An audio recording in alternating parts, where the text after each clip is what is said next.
Okay. तो last class के अंदर मैंने आपको ये बता दिया था कि फ्रीक्वेंसी डोमेन एनालिसिस बेसिकली होता क्या है, और उसके बाद में अगर आपको उसका रेस्पॉन्स निकालना है तो आपको क्या करना है। ठीक है। तो C S upon R S equal to G S होता है, आपका H S H of S होता है, या ट्रांसफर फंक्शन होता है। तो अगर आउटपुट निकालना है तो ट्रांसफर फंक्शन सिस्टम का उसको मल्टीप्लाई करना पड़ेगा आउटपुट आउटपुट के साथ में। आपको आउटपुट निकालने के लिए आपको क्या करना है, ट्रांसफर फंक्शन को मल्टीप्लाई करना पड़ेगा इनपुट से। ठीक है। और अपन फ्रीक्वेंसी डोमेन एनालिसिस कर रहे हैं तो बेसिकली अपने को जो ओमेगा है उसको कंसिडरेशन में लेना है, और S equal to J omega put करना है, क्योंकि साइनोसोडियल इनपुट आप लगा रहे हो। तो ये सब चीजें ऑलरेडी अपन बात कर चुके हैं।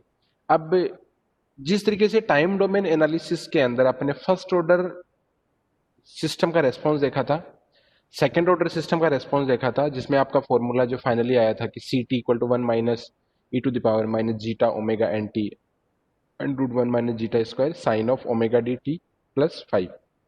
ये आपका फॉर्मूला जो जनरेट हुआ था, ये सेकेंड ऑर्डर का टाइम डोमेन का एनालिसिस था। अब अपन चूंकि फ्रीक्वेंसी डोमेन एनालिसिस पढ़ रहे हैं तो अपना जो फोकस होगा वो होगा फ्रीक्वेंसी डोमेन एनालिसिस के अंदर कोई भी सेकंड ऑर्डर सिस्टम है। इसमें नॉर्मली फ्रीक्वेंसी डोमेन एनालिसिस के अंदर फर्स्ट ऑर्डर के सिस्टम की नॉर्मली अपन एनालिसिस नहीं करते हैं, एग्जाम्स में भी नहीं पूछा जाएगा।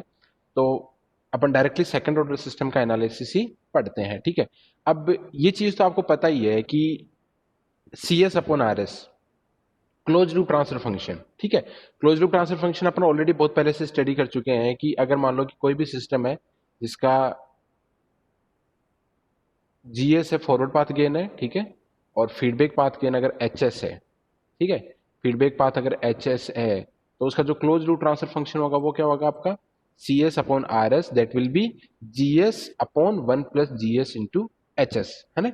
और उसके बाद में अगर आपका omega N square S into S plus two zeta omega N अगर फॉरवर्ड पाथ गेन है, तो फाइनली जो C S upon R S था वो क्या आया था आपका, omega N square upon S square plus two zeta omega N S plus omega N square. ये ऑलरेडी मैं चीजें बता चुका हूँ। जब आपका सेकंड ऑर्डर सिस्टम बताया था तो मैंने ये बोला था कि आपका फॉरवर्ड पाथ गेन है वो सपोज करो कि omega N square upon S into S plus two zeta omega N S है। जिस तरीके से मैंने ये बोला था कि वन अपॉन एस टी अगर आपका फॉरवर्ड पाथ गेन है फर्स्ट ऑर्डर सिस्टम में, वो यूनिटी फीडबैक है, तो आप क्या करोगे, GS one upon S T G S upon one plus G S into H S. तो इसका जो फाइनली आंसर आया था वो आया था आपका कि क्लोज लूप ट्रांसफर फंक्शन होगा one upon one plus S T. ये तो अपने फर्स्ट ऑर्डर के सिस्टम की बात की। अगर याद आ रहा है तो वेल एंड गुड, अगर नहीं याद आ रहा है तो एक बार आप नोट्स को रिवाइज कर लेना, जहां पे मैंने सेकंड ऑर्डर सिस्टम का रेस्पॉन्स और फर्स्ट ऑर्डर का रेस्पॉन्स बताया, वहां पे आपको चीजें पता चल जाएगी कि कैसे मैं कर रहा हूँ। हो सकता है आपको ये चीज याद नहीं आ रही होगी क्योंकि काफी दिन हो गए उस चीज को पढ़ाए हुए। लेकिन सेकंड ऑर्डर सिस्टम की बात करोगे तो उसमें जो फॉरवर्ड पाथ गेन था, जैसे वन अपॉन एस टी यहाँ पे फॉरवर्ड पाथ गेन लिया अपन ने, तो वहां पे अपन ने फॉरवर्ड पाथ लिया था omega N square upon S into S plus two zeta omega N, और फिर उसको G S upon one plus G S into H S करोगे आप, यानी क्लोज लूप ट्रांसफर फंक्शन निकालोगे, तो फाइनली जो वैल्यू आएगी that will be this one, omega N square upon S square plus two zeta omega N S plus omega N square. Nomenclature बताने की I think मुझे जरूरत नहीं होगी क्योंकि आपको ऑलरेडी पता है कि क्या क्या चीजें क्या है। फिर भी मैं एक बार बता देता हूँ कि ये आपकी क्या है, natural frequency of oscillation, natural frequency of oscillation है ये। और जीटा क्या है आपका, डैम्पिंग फैक्टर, जिसकी वैल्यू कहाँ से कहाँ तक होगी, जीरो से लेके वन तक मैक्सिमम। उसके अंदर मैंने बताया था कि अनडैम्प्ड सिस्टम होता है, अंडर डैम्प्ड सिस्टम होता है, क्रिटिकल डैम्प्ड सिस्टम होता है और ओवर डैम्प्ड सिस्टम होता है। वो डिपेंड करता है आपका डैम्पिंग फैक्टर क्या आएगा। जीटा की वैल्यू अगर जीरो है, जीटा वैल्यू जीरो तो अनडैम्प्ड सिस्टम है, जीरो से वन के बीच में है तो आपका अंडर डैम्प सिस्टम है, जीटा इक्वल टू वन है तो क्रिटिकल डैम्प है, और जीटा ग्रेटर देन वन है तो आपका ओवर डैम्प सिस्टम। ये सब चीजें मैं ऑलरेडी बहुत पहले बता चुका हूँ। ठीक है। फिर ओमेगा एन अगेन आपकी क्या है, नेचुरल फ्रीक्वेंसी ऑफ ऑसिलेशन है, ये भी ओमेगा एन है तो ये भी नेचुरल फ्रीक्वेंसी ऑफ ऑसिलेशन। अब इसका अपने को क्या एनालिसिस करना है। एनालिसिस करने का मतलब क्या है कि इसकी, क्योंकि देखो अपन अभी अभी ध्यान रखना, अभी अपन क्या कर रहे हैं, देखो टाइम डोमेन एनालिसिस के अंदर अपन क्या कर रहे थे, मैंने कल भी ये चीज बताई थी कि टाइम डोमेन एनालिसिस में क्या कर रहे हैं कि we are varying the T, time को हम चेंज कर रहे हैं, उसके रेस्पेक्ट में जो सी टी है, सी टी मतलब बेसिकली है सी ऑफ एस क्या है आपका, लाप्लास ट्रांसफॉर्म में आउटपुट, और सी टी क्या होगा टाइम डोमेन के अंदर आपका आउटपुट। क्योंकि अगर आपको टाइम डोमेन को मतलब लाप्लास डोमेन में कन्वर्ट करना है तो आपको क्या करना पड़ेगा, उसका लाप्लास ट्रांसफॉर्म लेना पड़ेगा। जैसे मैंने आपका अलग अलग बताया था, साइन ऑफ टी है, तो उसका अगर आपको लाप्लास होगा तो वो क्या हो जाएगा आपका one upon S upon S square plus omega omega square. अगर omega sine of omega T है, अगर ओमेगा की वैल्यू 1 है तो क्या हो जाएगा आपका S upon S square plus 1, या ये तो सॉरी आई थिंक ये तो ओमेगा है, यानी 1 अपॉन एस स्क्वायर प्लस 1। और आपका कोस का हो जाएगा S upon S square plus 1। अगर कोस टी है तो उसका क्या जाएगा S upon S square plus 1। इसी तरीके से अगर आपका स्टेप इनपुट है तो उसका क्या हो जाएगा 1 अपॉन एस। ठीक है, इस तरह से अगर रैंप इनपुट है तो 1 अपॉन एस स्क्वायर। तो इस हिसाब से सारी चीजें मैं ऑलरेडी आपको बता चुका हूँ कि कैसे कैसे लाप्लास ट्रांसफॉर्म अपन करते हैं। यानी अगर टाइम डोमेन को फ्रीक्वेंसी डोमेन या लाप्लास डोमेन में कंसिडर आपको कन्वर्ट करना है, then you have to take the Laplace transform. और अगर एस डोमेन को लाप्लास ट्रांसफर लाप्लास ट्रांसफॉर्म को अगर टाइम डोमेन में कन्वर्ट करना है तो आपको क्या लेना पड़ेगा, इनवर्स ट्रांसफॉर्म। ठीक है, इनवर्स लाप्लास ट्रांसफॉर्म। तो सी ऑफ एस को अगर सी ऑफ टी में कन्वर्ट करना है तो आपको इनवर्स लाप्लास ट्रांसफॉर्म लेना है। ये सब चीजें मैं बहुत पहले बता रहा हूँ, पर बता चुका हूँ, पर मैं बस रिवाइज करवा रहा हूँ। हाँ, तो मेरा जो टॉपिक था वो ये था कि जब आप टाइम डोमेन एनालिसिस कर रहे हो तो आप टाइम को वेरी करते हुए सी ऑफ टी की स्टडी कर रहे हो। लेकिन जैसे मैंने कल बताया था कि फ्रीक्वेंसी डोमेन एनालिसिस के अंदर अपन क्या करें, फ्रीक्वेंसी डोमेन एनालिसिस के अपन दो चीजें हैं, एक है उसका मैग्नीट्यूड, एक है उसका फेज एंगल। तो अपन फ्रीक्वेंसी डोमेन एनालिसिस का जैसे मैंने कल भी बताया था कि we are changing the frequency या ओमेगा, और we are studying the change in the magnitude as well as change in the phase angle. कि ओमेगा के रेस्पेक्ट में या ओमेगा को चेंज करने पर कैसे तो उसकी आपका मैग्नीट्यूड में चेंज हो रहा है और क्या उसके फेज एंगल में चेंज हो रहा है। तो अपन उसी का एनालिसिस कर रहे हैं। तो अब मैंने क्या किया, इसको थोड़ा सिंप्लीफाई किया। इसको सिंप्लीफाई करने के लिए मैंने क्या किया कि ऊपर भी ओमेगा एन स्क्वायर से डिवाइड कर दिया और नीचे भी इस कंप्लीट को भी ओमेगा एन स्क्वायर से। ये मैथमेटिकल ऑपरेशन कर रहा हूं मैं सिंप्लीफिकेशन करने के लिए। तो जब ऊपर वाले को omega N square upon omega N square किया तो ये कितना आ गया आपका 1, दिस इज 1। और ये क्या हो जाएगा S square upon omega N square, 2 zeta omega N upon omega N square. तो एक ओमेगा एन से एक ओमेगा एन कैंसिल हो जाएगा तो नीचे बचाएगा 2 zeta S upon omega N. और ये ओमेगा एन स्क्वायर से ओमेगा एन स्क्वायर तो ये आ जाएगा 1। कुछ भी मैंने चेंजेस किया है क्यों नहीं किए हैं, क्योंकि ओमेगा एन स्क्वायर से ऊपर भी मैंने डिवाइड किया है, ओमेगा एन स्क्वायर से मैंने नीचे भी डिवाइड किया, तो मेरा कुछ भी चेंजेस नहीं होंगे। ठीक है, तो ये रहेगा। तो ये फाइनली मेरा आगे ये बन के आ जाएगा। अब मैं क्या करना है, चूंकि मेरे को फ्रीक्वेंसी डोमेन एनालिसिस करना है तो मैंने कल भी बताया था कि फ्रीक्वेंसी डोमेन एनालिसिस के लिए आपको क्या करना है, S equal to J omega put करना है। S equal to J omega, जैसे अपने कल ट्रांसफर फंक्शन है सिस्टम का ट्रांसफर फंक्शन, उसके अंदर S equal to J omega put किया था, तो आप यहाँ पे पुट कर देते हैं S equal to J omega. तो एस की वैल्यू जहां जहां है वहां पे एस की वैल्यू अपने जे ओमेगा पुट कर दी। तो एक तो एस यहाँ पे दिख रहा है आपको, एक एस यहाँ पे दिख रहा है, बाकी कहीं भी एस आपका नहीं है। ठीक है, तो एस की वैल्यू जे ओमेगा पुट की तो जे ओमेगा का ये स्क्वायर आ गया, J omega square upon omega N square आ गया, प्लस 2 जीटा एस की जगह अब अगेन आपने जे ओमेगा पुट कर दिया अपॉन ओमेगा एन प्लस 1। ठीक है, देन आप इसको सिंप्लीफाई करो तो जब जे ये ओमेगा है इसको अगर आप स्क्वायर को अगर खोलोगे तो it will be J square into omega square. और जे स्क्वायर को अपन क्या लिख सकते हैं, आयोटा स्क्वायर क्या होता है आपका -1, क्योंकि आयोटा इक्वल टू क्या होता है आपका, आयोटा इक्वल टू होता है या जे इक्वल टू, क्योंकि अपन कंट्रोल सिस्टम में जे काम में लेते हैं, आयोटा आपका मैथमेटिक्स में काम आता है, -1 होता है। तो आयोटा स्क्वायर क्या हो जाएगा आपका, iota square will be -1, iota square या जे स्क्वायर इक्वल टू -1, तो into omega square into omega square.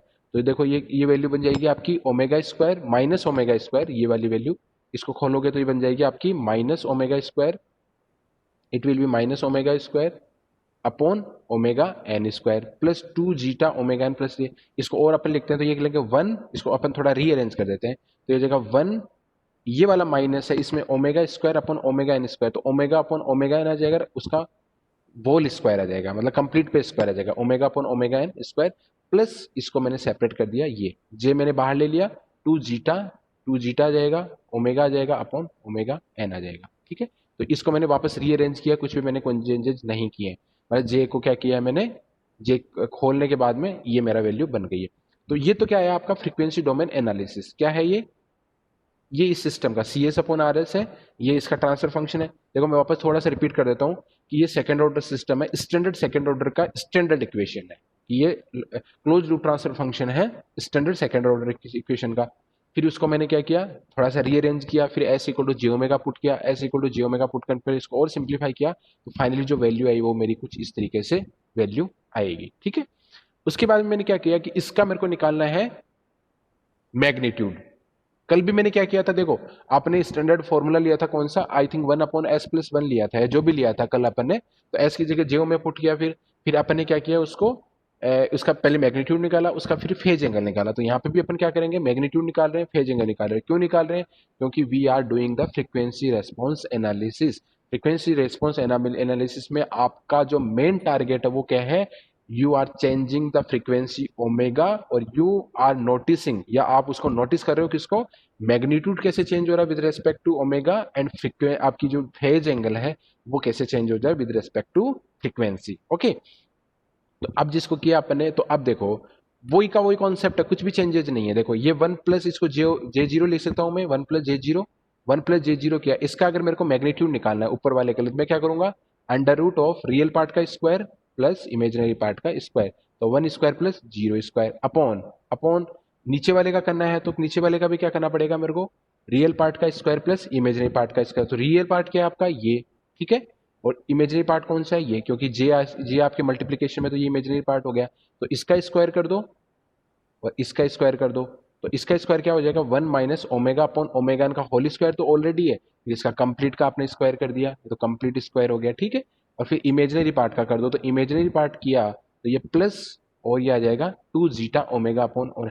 अब आप बोलोगे कि सर ये सर हमारे को एग्जाम में थोड़ा ना पूछी जा रही है, या कुछ चीजें पूछे, देखो एग्जाम में ये चीजें पूछी जाए या नहीं जाए इसका मैं श्योर नहीं हूं, लेकिन आपको मैं जब बॉडी प्लॉट पढ़ाऊंगा, जब मैं बॉडी प्लॉट पढ़ाऊंगा, तो आपको ये चीज पता होनी चाहिए कि यार ये सिस्टम ऐसा क्यों बन रहा है।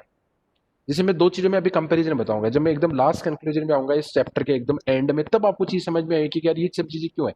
डायरेक्टली मैं आपको ये बता सकता हूँ कि हाँ ठीक है, इसका फ्रीक्वेंसी रेस्पॉन्स का एनालिसिस का ग्राफ ये बनेगा, टाइम डोमेन का ये बनेगा। देखो मैंने एक चीज बहुत पहले से आपको बताई थी कि जब मैंने second order time domain analysis मैंने बताया था, तो ये बताया था कि ये जो ग्राफ है वो कुछ इस तरीके से आ रहा है। देखो चाहता तो मैं क्या करता, मैं डायरेक्टली आपको बोलता कि second order standard second order equation होती है omega N square upon S square plus 2 zeta omega N S plus omega N square, और उसका जो रेस्पॉन्स एनालिसिस होता है वो इस टाइप से होता है। डायरेक्टली मैं बता सकता था कि आपको मैं पूरा डेराइव नहीं करवा के, लेकिन मेरा पर्पज ये नहीं है। मेरा पर्पज ये कि चीजें आपके समझ में आए कि कोई भी अगर रिजल्ट आ रहा है, कोई भी अगर वेवफॉर्म आ रही है, तो उसके पीछे लॉजिक क्या है कि वो चीज आ रही है तो क्यों आ रही है, वो चीज पता होनी चाहिए। तो फिर मैंने आपको एक फॉर्मूला बताया 1 - e⁻⁻जीटा ओमेगा एन अपॉन ए। इसमें दो फंक्शन थे, एक आपका एक्सपोनेंशियल डीकेइंग फंक्शन था, एक उसका साइनोसोडल फंक्शन था। दोनों को जब आपने मर्ज किया तो फिर फाइनली आपका रिजल्ट क्या आया, कुछ इस तरीके से आया था। इसी तरीके से फ्रीक्वेंसी डोमेन एनालिसिस के अंदर भी एक वेवफॉर्म आती है, वो कैसे आती है मैं उसी के ही कंक्लूजन की बात करूंगा एट द एंड। तो हो सकता है ये चीजें आपके एग्जाम में पूछे या नहीं पूछे, पूछ भी सकता है, बहुत बड़ी बात नहीं है, लेकिन आपको इसका रीजन पता होना चाहिए कि ये चीजें अपन पढ़ क्यों रहे हैं, ठीक है। तो इसलिए मैं आपको ये पूरा कंप्लीट एनालिसिस करवा रहा हूँ। तो ये आपने क्या किया, मैग्नीट्यूड इसका निकाल लिया, ठीक है। मैग्नीट्यूड आपको समझ में आएगा कि रियल पार्ट का स्क्वायर कर दिया, इमेजिनरी पार्ट का स्क्वायर कर दिया। अब मैं एक बार इसकी फ्रीक्वेंसी की नहीं बात, इसके फेज एंगल की बात नहीं करके, मैं ओनली अभी फोकस कर रहा हूं मैं किस पे, मैग्नीट्यूड पे बात कर रहा हूं। देखो फ्रीक्वेंसी डोमेन एनालिसिस के अंदर देखो एक बहुत चीज बहुत ही इंपॉर्टेंट है कि फ्रीक्वेंसी डोमेन एनालिसिस के आपने I think EE 205 last year आपने एक उसमें नेटवर्क में पढ़ा होगा, रेजोनेंस का एक टॉपिक पढ़ा है। रेजोनेंस का एक टॉपिक, उसमें एक कट ऑफ फ्रीक्वेंसी आती है। आपने अगर ध्यान होगा, चीजें मुझे पता नहीं है आपको चीजें ध्यान ही नहीं है। अगर मान लो मैं एक सीरीज सर्किट की बात करता हूँ कि सीरीज आरएलसी सर्किट है, सीरीज आरएलसी सर्किट का जो आपका रेजोनेंस है का जो ग्राफ है वो कुछ इस तरीके से आता है, ठीक है।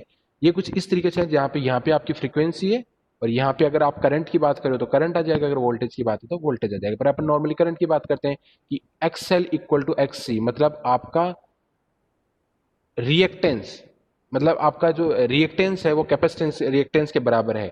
इंडक्टिव रिएक्टेंस अगर कैपेसिटिव रिएक्टेंस के बराबर है, बेसिकली ये भी रिएक्टेंस है ये भी रिएक्टेंस है, बट ये कौन सा है आपका inductive reactance, that is 2πf, okay. और 2πf, और XC क्या आपका capacitive reactance, that is 1/2πf, ये होगा FC, 2πf C, ये 2πfL। जब आप फ्रीक्वेंसी निकालते हो तो वो आती है resonant frequency, that is 2π√L into C, ये आपकी स्टैंडर्ड फ्रीक्वेंसी आती है, ठीक है। तो ये सब चीजें तो मैं बताने का मेरा पर्पज नहीं है, पर मैं फोकस कर रहा हूं यहाँ पे। तो आपने एक पॉइंट सुना होगा, वो होता है -3 dB पॉइंट, -3 dB। तो -3 dB पॉइंट क्या होता है, सर ने आई थिंक बताया होगा, आपको नहीं बताया होगा तो आपने पढ़ा होगा। तो -3 dB पॉइंट क्या होता है कि वो पॉइंट जहां पे करंट का मैग्नीट्यूड या वोल्टेज का मैग्नीट्यूड अपने मैक्सिमम का 1/√2 हो, वो पॉइंट। यानी एक फ्रीक्वेंसी होती है F1, एक होती है आपकी F2, ये पॉइंट होता है, इसको बोलते हैं अपन 3 dB। ये 3 dB डीबी में क्यों लेते हैं? सबसे बहुत बड़ी बात ये है कि डीबी में क्यों लेते हैं। देखो नॉर्मली क्या होता है, अपन डीबी में क्यों लेते हैं कोई भी चीज को, फ्रीक्वेंसी की जो रेंज होती है ना, वो फ्रीक्वेंसी की रेंज अपन 0 से लेके किलो हर्ट्ज और मेगा हर्ट्ज तक लेके जाते हैं, ठीक है। तो अब देखो किलो हर्ट्ज में क्या होगा, 10⁻3, ठीक है। मेगा हर्ट्ज में 10⁻6, अगर आप उसके बियॉन्ड जा रहे हो तो 10⁻9, 10⁻12, बहुत हद तक आगे आगे जा सकती है, ठीक है। तो अगर आप नॉर्मल ग्राफ पेपर पे बात करोगे ना, नॉर्मल ग्राफ पेपर पे अगर आप स्केल को करोगे तो 10⁻9 को आपको कंसिडर करना बहुत ही टिपिकल हो जाएगा। तो इसके लिए अपन क्या करते हैं, सेमिलो ग्राफ पेपर लेते हैं, ठीक है। सेमिलोग्राफ पर लेके उसको क्या करते हैं कि जो भी फ्रीक्वेंसी है उनको डीबी में कन्वर्ट कर देते हैं। डीबी में कन्वर्ट करने का मतलब क्या है कि मैं क्या करूंगा कि इनका लॉग स्केल ले लूंगा, मतलब 20 log 10 × ओमेगा, ये स्केल ले लूंगा मैं। मतलब एक तो मैं मतलब ग्राफ पेपर पे अगर ओमेगा को मैं रिप्रेजेंट करता हूं तो मेरे को बहुत बड़ा ग्राफ पेपर चाहिए, मतलब कम से कम मेरे लेब की साइज का आपको ग्राफ पेपर चाहिए, जब आपको जाके 10⁻12 या 10⁻15 ऑर्डर की फ्रीक्वेंसी कंसिडर आप करोगे। जैसे अगर हर्ट्ज में फ्रीक्वेंसी लेता हूं तो 10⁻12 या 10⁻15 में को लेना पड़ेगा। लेकिन अगर मैं उसी को ही 20 log 10 ओमेगा, मतलब लोगरिथम फॉर्म में ले लेता हूं मैं इसका एग्जांपल बताता हूं। जैसे आपको कि सपोज करो कि एक ओमेगा की वैल्यू है मेरे पास में 1 और एक ओमेगा की वैल्यू है मेरे पास में 100, अभी आपको कंसिडर हो जाएगा, ठीक है, पता चल जाएगा। तो मैंने क्या किया कि एक से ग्राफ पेपर लिया, इस ग्राफ पेपर में ओमेगा इक्वल टू 0 कुछ यहाँ पे था, मतलब ओमेगा इक्वल टू 0 यहाँ पे, ओमेगा इक्वल टू 1 यहाँ पे होगा, तो ओमेगा इक्वल टू 100 मान लो इस ग्राफ पेपर के एंड में। इस ग्राफ पेपर मेरा पूरा कंसिडर हो गया, ठीक है। अब मान लो मैं ओमेगा की वैल्यू कर देता हूं मैं 1000, ओमेगा की वैल्यू 1000 का, तो ये तो ग्राफ पेपर मेरा क्या है, कंप्लीट कर नहीं सकता, तो मेरे को ग्राफ पेपर को और बढ़ाना पड़ेगा, मतलब मेरे को ऐसा कोई ग्राफ पेपर डिजाइन करना पड़ेगा जो इससे बड़ा हो और वो रिमेनिंग जो स्केल है उनको भी कंसिडर कर लेते हैं। 1000 तक मेरे को यहाँ पे हो गया। लेकिन अगर मैं इसी ही ओमेगा की अगर मैं लोग में वैल्यू ले लेता हूं, तो मैं अगर लोग लगा देता हूं इनके, यानी log 10 base omega equal to 1, log 10 base omega equal to 100, ये मैंने log 10 लिख दिया यहाँ पे, मैंने जस्ट इसको डू कर दिया है ना, यहाँ पे भी log ये कर दिया। तो अगर आपने log 10 base omega equal to 1 करो तो इसकी वैल्यू कितनी आएगी आपकी, 0, इसकी वैल्यू आएगी आपकी 0। जब आप इसको सॉल्व करोगे तो इसकी वैल्यू आएगी आपकी 2, क्योंकि log 10 कितना होता है, log 10 बेस 10 कितना होता है, log 10 बेस 10 होता है आपका 1, इसकी वैल्यू आएगी 2 और इसकी वैल्यू आएगी 3। यानी देखो कहने का मतलब है कि जो ओमेगा इक्वल टू 1 था जो नॉर्मल में, वो किस में कन्वर्ट हो गया, 0 में। जो ओमेगा इक्वल टू 100 था वो किस में कन्वर्ट हो गया, 2 में। और जो ओमेगा इक्वल टू 1000 था वो किस में कन्वर्ट हो गया, 3 में। मतलब इसके लिए तो ये जो ग्राफ पेपर पहले से ही प्रेजेंट था, इसकी इसका भी बहुत ही कम पोर्शन, इसको मैंने कंसिडर किया था 1 से लेके 100 तक, इसका 1 2 3, मतलब ये इतने से ही पोर्शन में, यानी इतने से ही पोर्शन में इसका आपका ग्राफ पेपर बन गया है, इतने से में ग्राफ पेपर बन गया। यानी आप और भी स्केल पे जा सकते हो, और बड़ी स्केल। अगर 10⁻12 ले लिया आपने, 10⁻12 ले लिया तो कितना होगा, लोग 10 10⁻12 तो वैल्यू कितनी आ जाएगी, 12। मतलब आप फ्रीक्वेंसी बहुत लंबी रेंज तक जा सकते हो।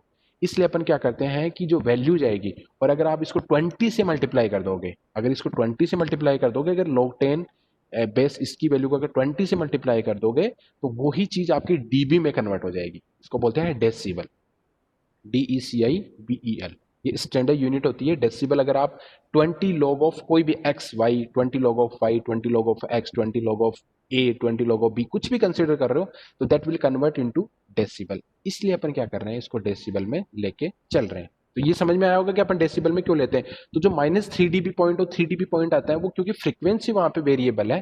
तो अपन नॉर्मली जो फ्रीक्वेंसी अगर कहाँ पे वेरिएबल है तो वहां पे जो ग्राफ पेपर है या उसकी जो डायमेंशन है वो नॉर्मली अपन डीबी में लेके चलते हैं, न कि हर्ट्ज में लेके चलते हैं। मोस्ट ऑफ द केसेस में कहाँ कहाँ हर्ट्ज भी लेते हैं कि अगर आपकी फ्रीक्वेंसी रेंज बहुत ज्यादा बड़ी नहीं है तो आप हर्ट्ज में भी ले सकते हो, नहीं तो आप डीबी में कंसिडर करोगे, ठीक है।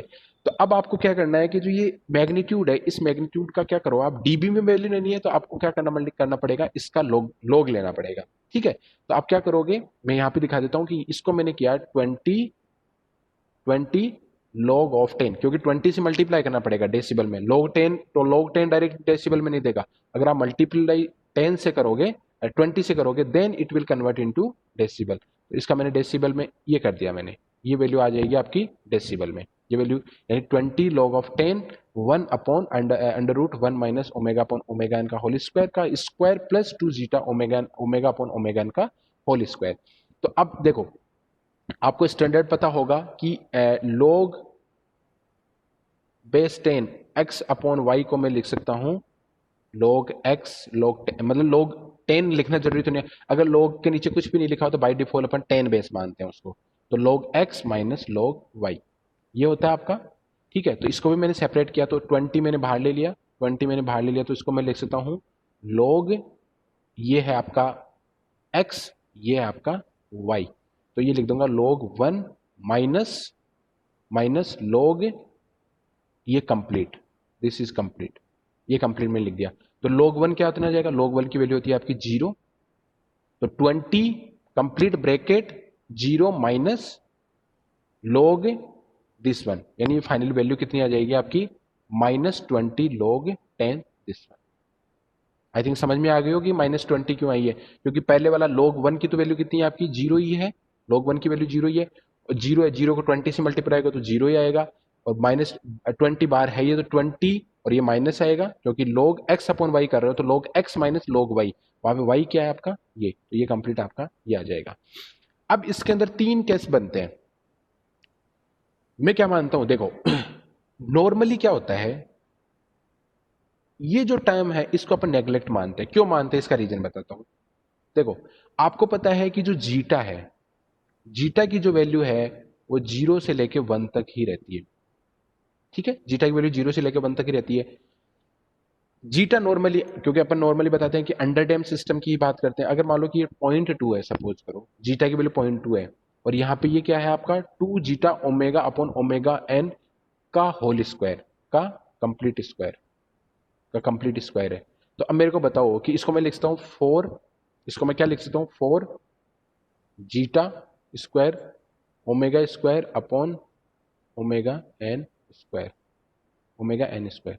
ये omega upon omega N maximum cases में लेस देन 1 ही होगा, लेस मैक्सिमम, ओमेगा की value almost greater than always omega N, maximum case हो सकता है कभी लेस भी हो। और जीटा की वैल्यू आपको पता ही है कि 0 से 1 का, मैंने सपोज करो 0.2 ले ली, तो 0.2 का होल स्क्वायर कितना हो जाएगा 0.04, 0.04। ठीक है, इसको मल्टीप्लाई करूंगा लेस देन 1, सपोज करो कि ये वैल्यू 0.7 आ गई और ये इंटू 4।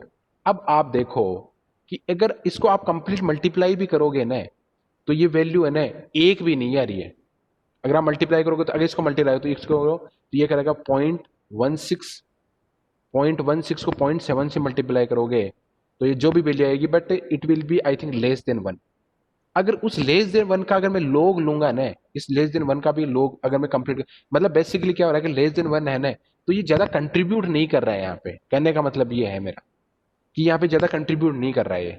अगर लोग की फॉर्मेट में लूंगा तो यहाँ पे ज्यादा कंट्रीब्यूट नहीं करेगा, तो इसलिए क्या है कि मैं मैथमेटिकली सिंप्लीफिकेशन के लिए क्या करता हूँ, क्योंकि जीटा यहाँ पे लेस देन 1 होता है, ओमेगा अपॉन ओमेगा एन की वैल्यू ऑलमोस्ट लेस देन 1 होती है, तो इसका मतलब ये है कि ये जो वैल्यूज है मोस्ट ऑफ द केसेस में क्या होती है लेस देन 1 ही आएगी, तो इसको अपने नेग्लेक्ट करके छोड़ दिया, नेग्लेक्ट करके छोड़ दिया तो इसको बोलते हैं अपन एसिम्प्टोटिक अप्रोक्सीमेशन। अगर आपने इसको छोड़ दिया ना तो इसको बोलते हैं एसिम्प्टोटिक अप्रोक्सीमेशन। तो एसिम्प्टोटिक करने पर क्या हो गया कि ये हो गया -20 log of 10 under root 1 minus omega upon omega n का होल स्क्वायर का होल स्क्वायर, इसको आपने नेग्लेक्ट कर दिया।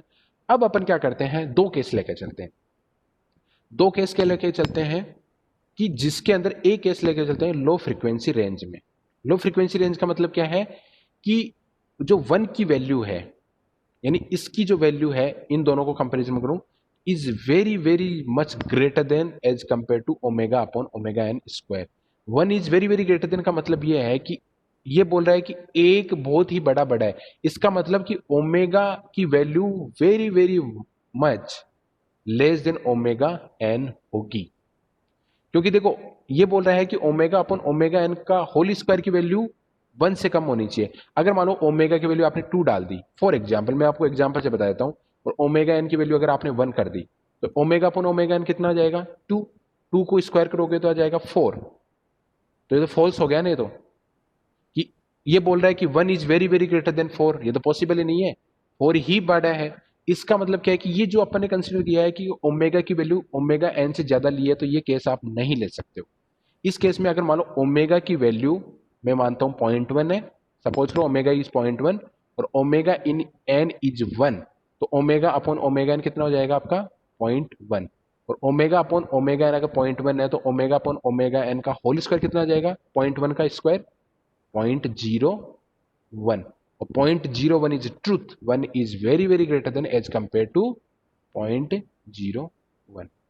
ये सही है, यानी अपने पास कौन सी कंसिडर होनी चाहिए कि ओमेगा की value very very less than omega n हो। तो इस केस में अगर 1 is very very greater than omega upon omega N square से है, तो अगेन मैं क्या करूंगा, कि इसको मैं नेग्लेक्ट कर दूंगा भाई, 1 माइनस 0.01 करो, अगर मैंने 0.1 अभी माना था, 1 माइनस 0.0 करो तो इसको अप्रोक्सीमेटली 1 लिख सकता हूं ना मैं, क्योंकि मैं अप्रोक्सीमेशन कर रहा हूं यहाँ पे, एग्जैक्ट नहीं कर रहा हूं। तो इसको लिख सकता हूं -20 log √1, ये √1, ये तो नेग्लेक्ट ही हो गया, ये नेग्लेक्ट हो गया तो √1 मतलब √1 की वैल्यू 1, तो -20 log 1, -20 log 1 क्या है अगेन आपका 0 dB, वैल्यू 0 dB आ गई। पहला केस तो क्या है जब लो फ्रीक्वेंसी रेंज है, अभी आपको समझ में आएगा, पेशेंस रखो आप, ठीक है। दूसरा क्या है हाई फ्रीक्वेंसी रेंज, ठीक है। हाई फ्रीक्वेंसी रेंज में क्या है कि ओमेगा अपॉन ओमेगा एन का whole square is very very greater than 1। वो केस अभी मैंने बताया था कि ओमेगा की वैल्यू अगर आपने मान लो 5 ले ली और ओमेगा एन की वैल्यू अगर आपने 1 ले ली, तो ओमेगा अपॉन ओमेगा एन कितना आ जाएगा 5, उसका स्क्वायर करोगे तो 5 स्क्वायर, तो 25 is very very greater than 1, सही है, करेक्ट है। इसको अपन सॉल्व करेंगे तो ये आ जाएगा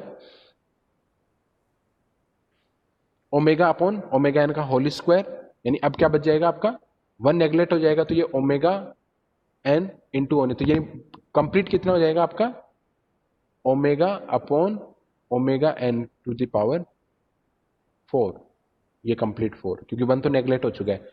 फिर उसमें भी अंडर रूट लगा हुआ है, तो एक स्क्वायर तो अंडर रूट को कैंसिल कर देगा, और फाइनली आपका बच जाएगा, फाइनली ये तो मैथमेटिक्स से सिंपल, ये तो स्क्वायर से स्क्वायर, तो ये फाइनली जो आएगा वो आ जाएगा, जस्ट 1 सेकेंड में बता देता हूं आपको, -20 log -20 log omega upon omega n whole square, क्योंकि एक स्क्वायर ने तो इस रूट को एलिमिनेट कर दिया है।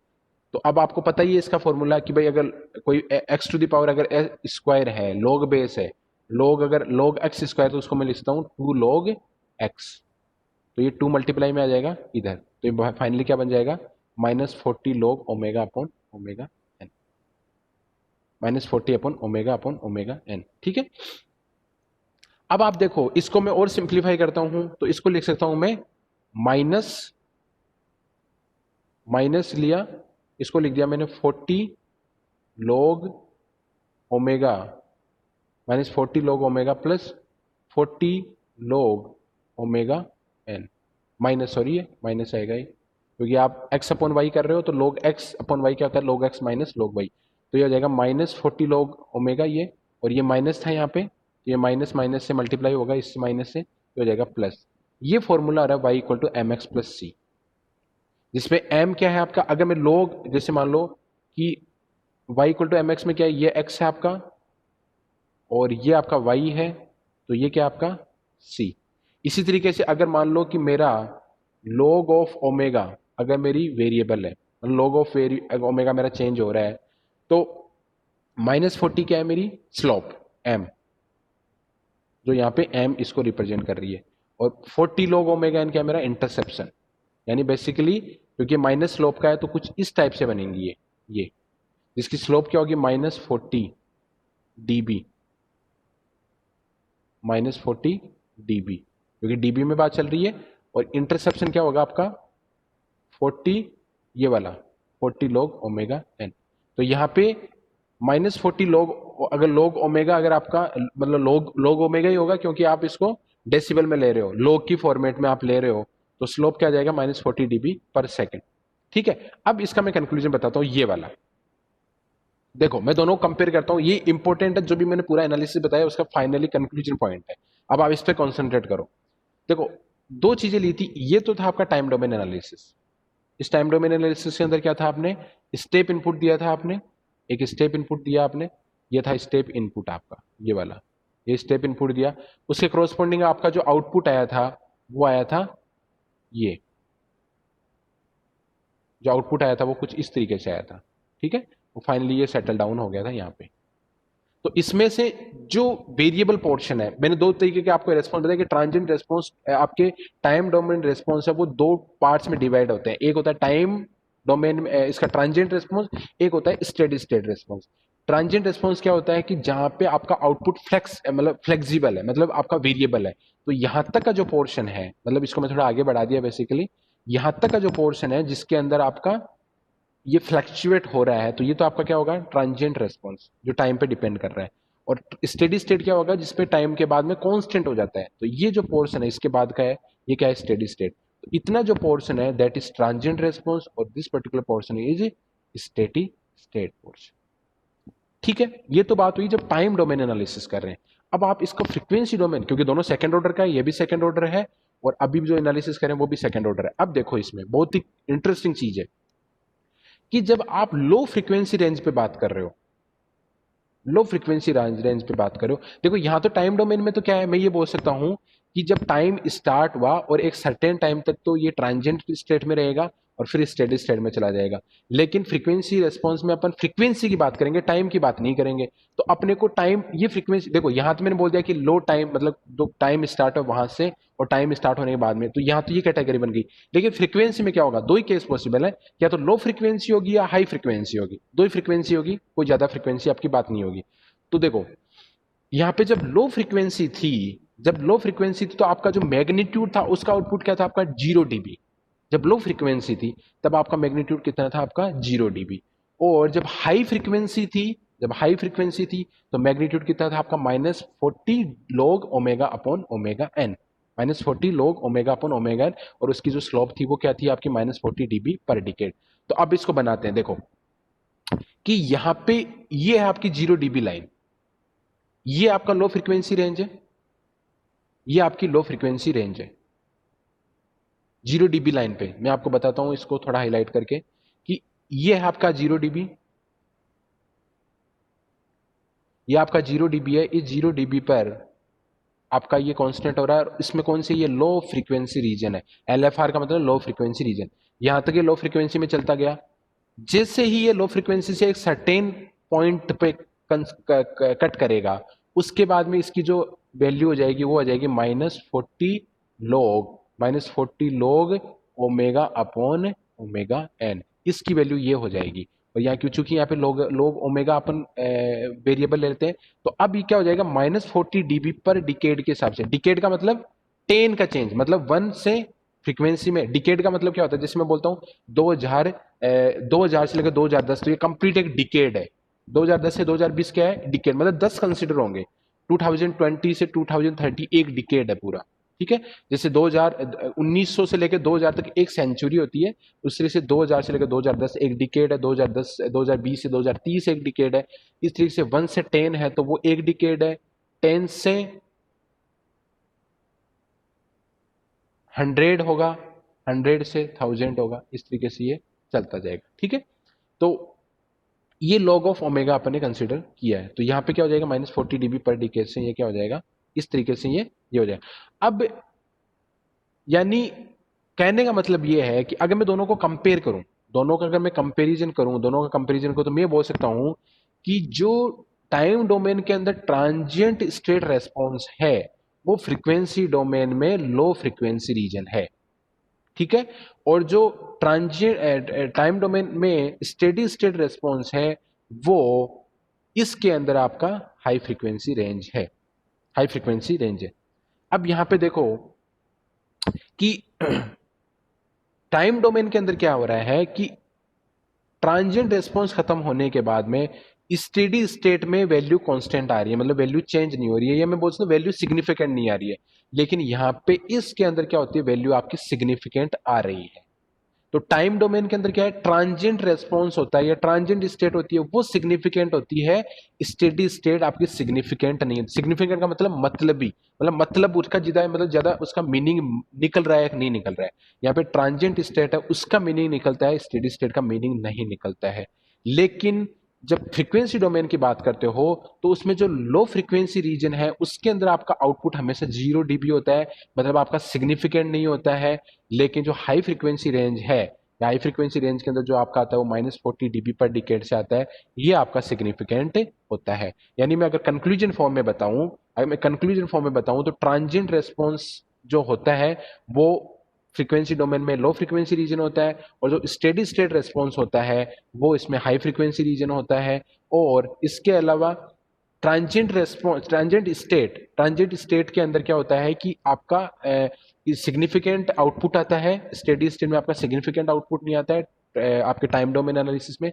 लेकिन फ्रीक्वेंसी डोमेन के अंदर आपका जो लो फ्रीक्वेंसी रीजन है उसमें सिग्निफिकेंट आउटपुट नहीं आता है, लेकिन हाई फ्रीक्वेंसी रीजन में आपका सिग्निफिकेंट रीजन आता है या रिजल्ट आते हैं। ठीक है, अब ये सारी चीजें इसके बारे में, मतलब कंप्लीट देखो अपने जो आज एनालिसिस किया है, हो सकता है आपके एग्जाम पॉइंट ऑफ व्यू से इतना इंपॉर्टेंट नहीं हो, मतलब लेकिन कॉन्सेप्चुअली आपके लिए बहुत ही इंपॉर्टेंट है कि इसका अपन डायग्राम बॉडी प्लॉट में ऐसा ही क्यों बनता है, उसका मैं रीजन बताऊंगा जो बॉडी प्लॉट की अपन बात करेंगे। बॉडी प्लॉट में देख लो, बॉडी प्लॉट सारे के सारे है ना यही बनेंगे, ऐसे ही बनेंगे, देखना ये जो आप मैंने बताया ऐसा ही बनेगा सारा लगभग।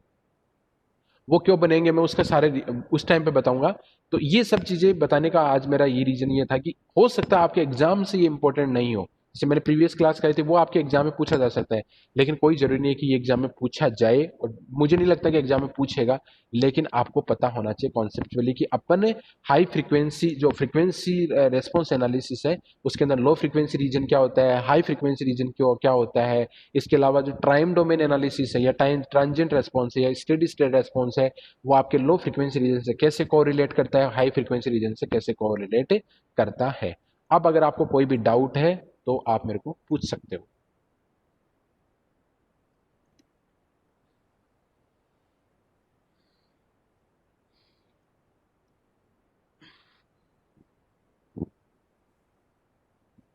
कोई डाउट है किसी को, समझ में आ रहा है क्या?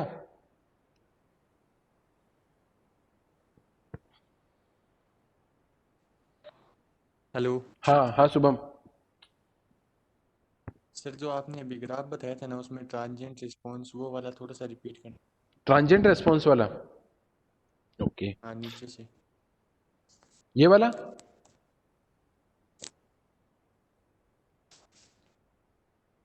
ये वाला ही तो, ये यस, यस सर। ओके। देखो एक्चुअली देखो मैंने जब सेकंड ऑर्डर सिस्टम आपको बताया था, सेकंड ऑर्डर सिस्टम में मैंने जब स्टेप इनपुट दिया था, ये देखो ये मेरा है ग्राफ कुछ स्टेप से, जिसके अंदर ये मेरा टाइम है, और सी टी मेरा था actually c T equal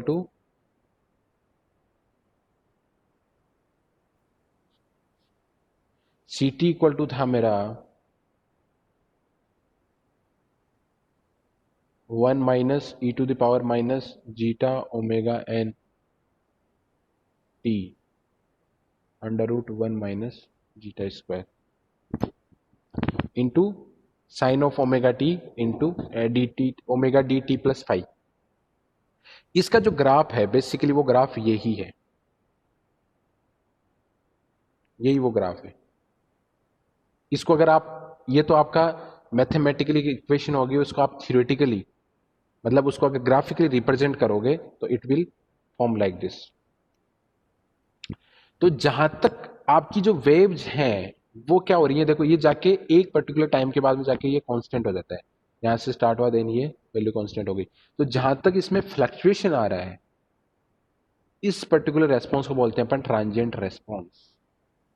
transient response का मतलब क्या है कि ये जो मैग्नीट्यूड है वो टाइम पे डिपेंड कर रहा है, टाइम पे डिपेंड कर रहा है, और जो टाइम पे डिपेंड कर रहा है टाइम डोमेन के अंदर उसको अपन ट्रांजिएंट रेस्पॉन्स बोलते हैं।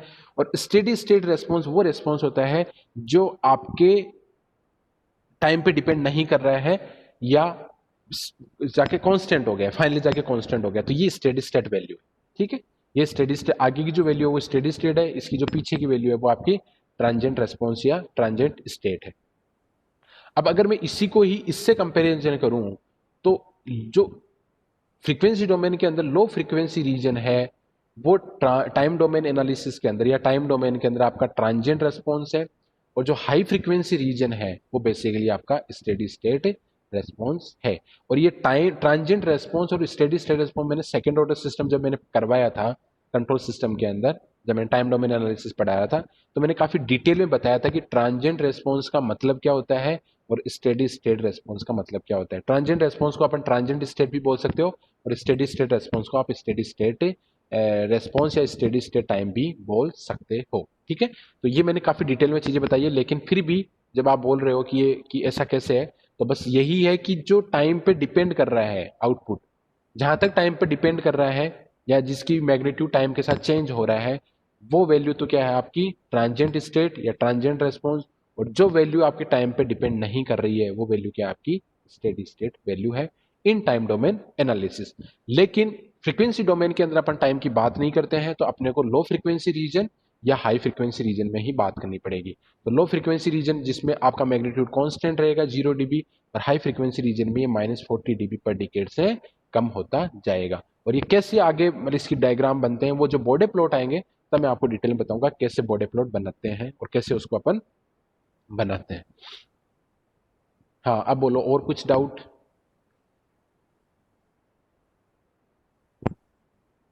सर इसी के नीचे आपने लिख रखा है लो स्टेट, पॉसिबिलिटी बार में लिख रखा है P+I और P+D, इसका क्या मतलब है? ये देखो एक्चुअली क्या है, ये कंट्रोलर है जो आपके आपके सिलेबस में है ही नहीं है। कंट्रोलर डिजाइन होते हैं कि कंट्रोल सिस्टम के अंदर कंट्रोलर डिजाइन होते हैं। तो ये low pass filter, high pass filter, ये एक्चुअली आपके सब्जेक्ट से रिलेटेड नहीं है, मतलब कंट्रोल सिस्टम में तो है पर आपके सिलेबस से रिलेटेड नहीं है। इसलिए मैं इस चीज को नहीं बता रहा हूँ कि ये लो फ्रिक्वेंसी स्टेडी स्टेट क्या है, लो पास फिल्टर क्या है, ये आपके काम की चीज नहीं है। ये इतना आपका काम का चीज है ही नहीं, ये सब चीजें ये काम की चीजें नहीं है। अगले वाला है ये जो मैं नेक्स्ट क्लास है तब मैं बताऊंगा, बाकी ये काम की चीज नहीं है आपकी। ये LFR स्टेडी स्टेट लो पास फिर भी नहीं है, ये आपके सिलेबस में नहीं है। कंट्रोलर आपके सर्किट में नहीं है। वैसे आपके तीन टाइप के कंट्रोलर होते हैं, एक पी टाइप का कंट्रोलर होता है, आई कंट्रोलर और डी, मतलब प्रोपोर्शनलिटी, इंटीग्रल कंट्रोल और डेरिवेटिव कंट्रोल। अलग अलग कंट्रोलर बनाते हैं अपन कोई भी एरर को रिमूव करने के लिए, आपके काम की चीज नहीं है, तो इसलिए मैं आपको ये नहीं बता रहा। Okay sir. ओके, ठीक है।